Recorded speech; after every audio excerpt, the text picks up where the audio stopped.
Hey friends, welcome back to my channel. Today I'm showing you how to make a very small Thanksgiving or Christmas meal. Really, it could be for any holiday or if you're in the mood for Thanksgiving food in general. This meal will be partially cooked in the air fryer and you will need to make the stuffing on the stove.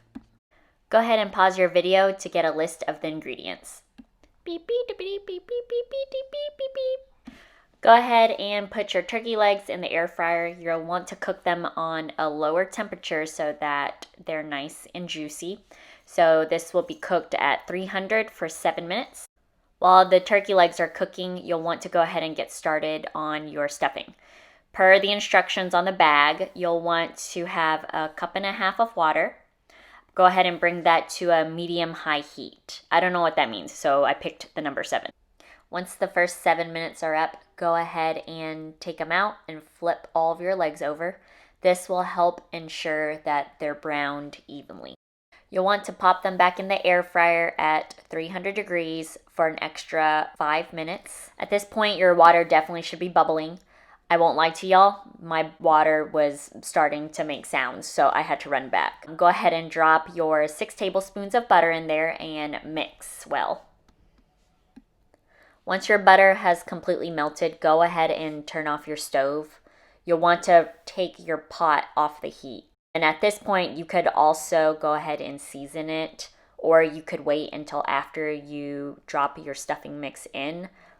Whatever you decide to do, just make sure you season generously. I feel that if I had not done that, this would have not came out as flavorful as I'd like it to.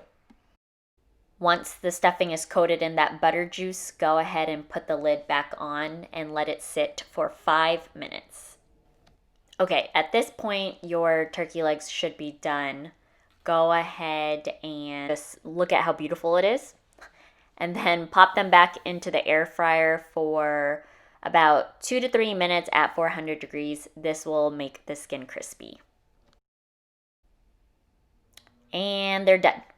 For some reason, these look like giant bacon pieces to me, and I'm drooling all over again. My food senses are saying that the 5 minutes is up for the stuffing, so go ahead and grab a fork and floof it up. You'll see at this point I went ahead and started seasoning, but again, you could do it before you add the stuffing mix or after. Stuffing is done, and I spy a birdie. Okay, fun fact about Byyy. She loves that little blue pebble thing. If you don't throw it, she starts crying, she starts freaking out, and she doesn't even care about the food. She just wants me to throw the freaking pebble. So naturally, I did. And that's Byy's cue to say bye. Okay, but back to business and the important stuff. I would honestly add some salt to it. It just was a little bit bland for me. The seasonings itself was fine, but I would salt for sure. And then go ahead and give it a good little mix up. Voila! There you have it. A small Byyy Thanksgiving meal for 1, 2, or 3 people. I had leftover Brussels sprouts and bacon, which was actually the perfect side to this. If you missed that video, go ahead and check it out. It was the last video that I did. So tell me down below, friends, what are y'all making for Thanksgiving? Until next time.